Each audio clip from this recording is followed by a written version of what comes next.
Hello guys, welcome again in film decoding. दोस्तों, आज की हमारी ये स्टोरी एक एआई वुमन रोबोट पर होने वाली है। आज की हमारी ये स्टोरी काफी इंटरेस्टिंग है, इसलिए वीडियो को एंड तक जरूर देखना और वीडियो जरा भी अच्छी लगे तो एक लाइक जरूर करना। मूवी की शुरुआत में हम केलब नाम के एक शख्स को देखते हैं जो कि ब्लू बुक नाम की एक हाईटेक सर्च इंजन कंपनी में कोडिंग का काम करता है। ये कंपनी गूगल की तरह ही टेक्नोलॉजी के मामले में बहुत ही बड़ी और एडवांस है।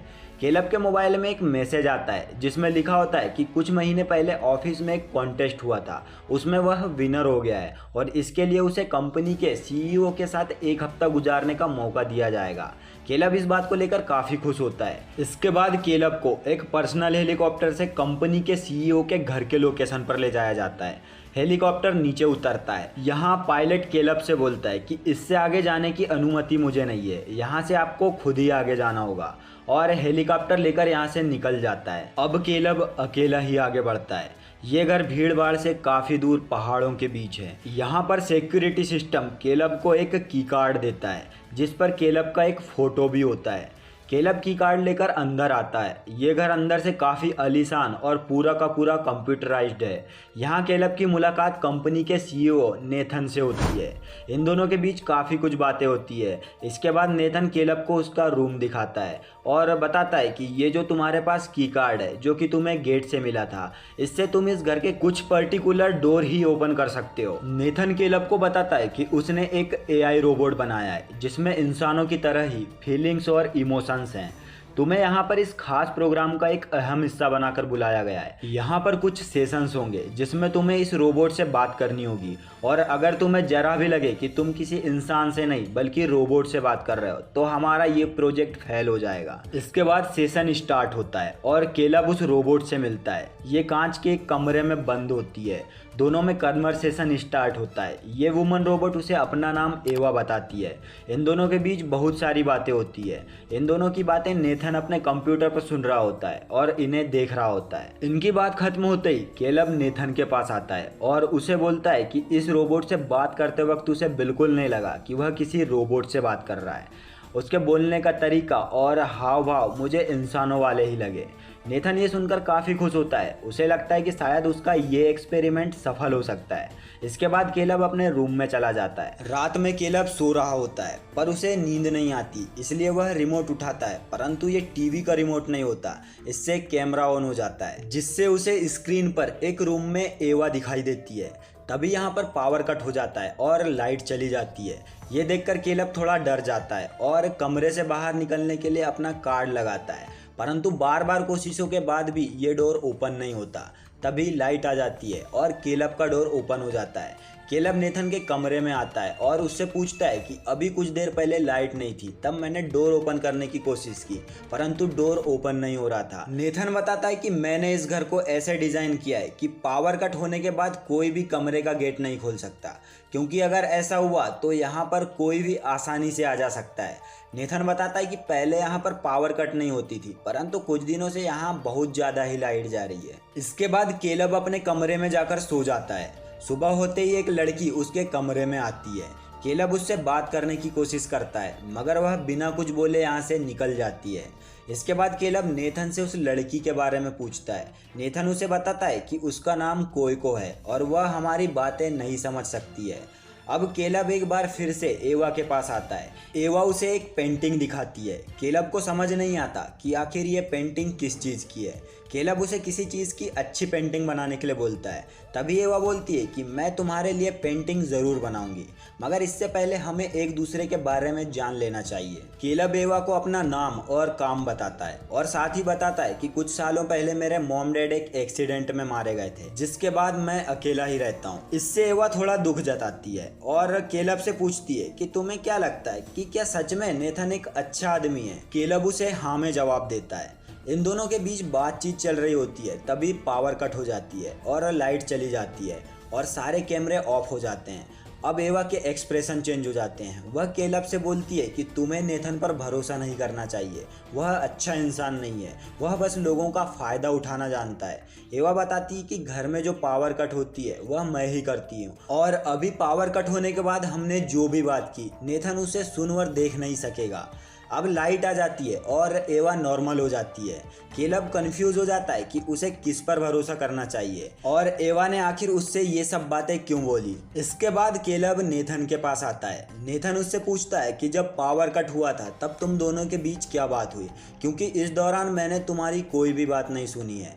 केलब बताता है कि हम दोनों के बीच ऐसी कोई खास बात नहीं हुई। केलब नेथन से झूठ बोल देता है क्योंकि अब केलब एवा की तरफ अट्रैक्ट होने लगा है। इसके बाद नेथन केलब को उस रूम में ले जाता है जहां पर उसने एवा को बनाया था। यहाँ नेथन केलब को उसके द्वारा बनाया हुआ एक आर्टिफिशियल माइंड दिखाता है और बताता है कि मैंने इसे बनाते समय दुनिया के सभी फ़ोन को हैक कर लिया था और लोगों के दिमाग को पढ़कर कि लोग क्या सर्च कर रहे हैं, क्या देखते हैं और लोगों की कैसी सोच है, ये सबको एब्जॉर्व करके मैंने ये दिमाग बनाया है और यही दिमाग मैंने एवा में लगाया है और शायद इसीलिए वह लोगों की तरह ही सोच और समझ सकती है। दूसरे दिन केलब एक बार फिर से एवा के पास आता है। एवा उसे एक पेड़ की ड्राइंग दिखाती है। केलब को ये ड्राइंग पसंद आती है। एवा केलब से बोलती है कि इस कमरे से मैं आज तक बाहर नहीं गई। मैंने तुम्हारे अलावा किसी इंसान को कभी नहीं देखा है। मैं चाहती हूँ कि मैं किसी भीड़ भाड़ वाले इलाके में जाऊँ और लोगों से मिलूँ। मैं वहाँ अकेले नहीं, मैं वहाँ तुम्हारे साथ जाना चाहती हूँ। एवा केलब को आग बंद करने के लिए बोलती है। केलब अपनी आग बंद करता है। इसके बाद एवा एक ड्रेस पहन कर आती है और केलब को आँख खोलने के लिए बोलती है। केलब उसे देखकर काफ़ी सरप्राइज होता है। वह बिल्कुल इंसानों की तरह लग रही थी, खूबसूरत और अट्रैक्टिव। एवा केलब से पूछती है कि बताओ मैं कैसी लग रही हूँ। केलब उससे बोलता है कि तुम बहुत अच्छी लग रही हो। एवा बोलती है कि जब हम दोनों यहाँ से बाहर जाएंगे तब मैं यही ड्रेस पहनकर तुम्हारे साथ डेट पर जाऊंगी। एवा बोलती है कि मेरे लिए तुम्हारे इमोशंस और एक्सप्रेशन देख के मुझे लगता है कि तुम भी मुझे लाइक करते हो। अब इनका ये सेशन भी खत्म हो जाता है और केलब यहाँ से निकल जाता है। इसके बाद केलब नेथन के पास आता है और उसे बताता है कि ये रोबोट काफी शार्प माइंडेड है और ये लोगों की मन की बातों को तक पढ़ सकती है। नेथन बताता है कि मैंने उसमें इंसानों वाले सारे गुण डाले हैं और बाकी कुछ चीजें वो खुद से भी सीख रही है। केलब नेथन से बोलता है कि तुमने इस रोबोट को ऐसे डिजाइन किया है कि ये किसी के भी साथ फ्लर्ट कर सकती है और बाकी लड़कियों की तरह इमोशनली अटैच भी हो सकती है। नेथन बोलता है कि ये सब करना ज़रूरी था क्योंकि अगर वह बाकी लड़कियों की तरह इसमें फीलिंग्स और इमोशंस नहीं डालता तो ये बिना मतलब के किसी के भी तरफ अट्रैक्ट नहीं होती और ये लोगों से घुल मिल भी नहीं पाती। इसके लिए उसे ऐसा करना पड़ा। नेथन बोलता है कि मैंने एवा की बॉडी पर प्राइवेट पार्ट भी लगा रखा है जिससे वह किसी के भी साथ इंटरमीडिएट हो सकती है और किसी के भी साथ फिजिकल रिलेशनशिप में आ सकती है। ये सब सुनकर केलब काफ़ी सरप्राइज होता है। इसके बाद अगला सेशन स्टार्ट होता है और केलब एवा से मिलता है। तभी एवा फिर से पावर कट कर देती है और केलब से बोलती है कि मुझे पता है कि तुम्हें यहाँ पर मेरा टेस्ट लेने के लिए भेजा जाता है और मैं ये भी अच्छे से जानती हूँ कि अगर मैं इसमें फेल हो गई तो नेथन मुझे मार देगा, परंतु मैं तुमसे प्यार करती हूँ और मैं तुम्हारे साथ ही रहना चाहती हूँ। अब आज का सेशन यहीं खत्म हो जाता है। केलब अपने कमरे में सोया होता है। तभी उसकी नींद खुलती है तो वह देखता है कि नेथन एवा के रूम में जाता है और उसकी बनाई हुई ड्राइंग फाड़ देता है। अब केलब को यकीन हो जाता है कि नेथन जरूर उसके साथ गलत करता है। उसने एवा को यहाँ कैद करके रखा है। अब केलब नेथन के पास जाता है और उससे बोलता है कि यदि एवा इस टेस्ट में फेल हो जाती है तो तुम उसके साथ क्या करोगे। नेथन बोलता है कि अगर वह इस टेस्ट में फेल हो गई तो मैं उसकी बॉडी के सारे पार्ट्स अलग कर दूंगा और एक तरह से उसे मार दूंगा, फिर दोबारा से इससे भी एडवांस एआई रोबोट बनाऊंगा। केलब को एवा से लगाव हो गया था, इसलिए वह बिल्कुल नहीं चाहता था कि एवा के साथ कोई भी कुछ ऐसा करे और उसे डिस्ट्रॉय कर दे। इसलिए केलब नेथन को बहुत ज़्यादा शराब पिला देता है। शराब के नशे की वजह से उसे बहुत गहरी नींद आती है और वह सो जाता है। तभी केलब नेथन के जेब से उसका की कार्ड निकालता है और उसके ऑपरेटिंग रूम में जाकर उसका कंप्यूटर चेक करता है। यहाँ उसे कुछ वीडियोस और इन्फॉर्मेशंस मिलती है। केलब देखता है कि उसने इसके पहले भी बहुत सारे रोबोट बनाए थे जो कि उसके टेस्ट में फेल हो गए थे, इसलिए नेथन ने उन्हें डिस्ट्रॉय कर दिया और उन्हें एक कबर्ड में बंद कर दिया और उनके दिमाग को निकालकर उनकी यादों को मिटा दिया और एक नया और एडवांस्ड रोबोट बनाया। तभी कोई को केलब के पास आती है और अपने फेस से स्किन निकालने लगती है, जिससे केलब को पता चलता है कि कोई इंसान नहीं है बल्कि ये भी एक रोबोट है जिसे नेथन ने घर के कामों के लिए और उसे एंटरटेन करने के लिए बनाया है। इतने में यहाँ पर नेथन आ जाता है। नेथन अपना की कार्ड ढूंढ रहा होता है। तभी केलब की कार्ड नीचे रखता है और फिर उठाकर उसे देता है और बोलता है कि ये रहा तुम्हारा की कार्ड, ये नीचे गिरा हुआ था। अब केलब अपने कमरे में आ जाता है और अपना हाथ काटने लगता है, जिससे उसके हाथ से ब्लड निकलने लगता है। दरअसल केलब कोइको को देखने के बाद इतना ज़्यादा कंफ्यूज था कि उसे लगने लगा था कि कहीं वो भी एक रोबोट तो नहीं है। नेक्स्ट सेशन स्टार्ट होता है और केलब एवा के पास आता है। इन दोनों के बीच बातचीत शुरू होती है और एक बार फिर से एवा पावर कट कर देती है।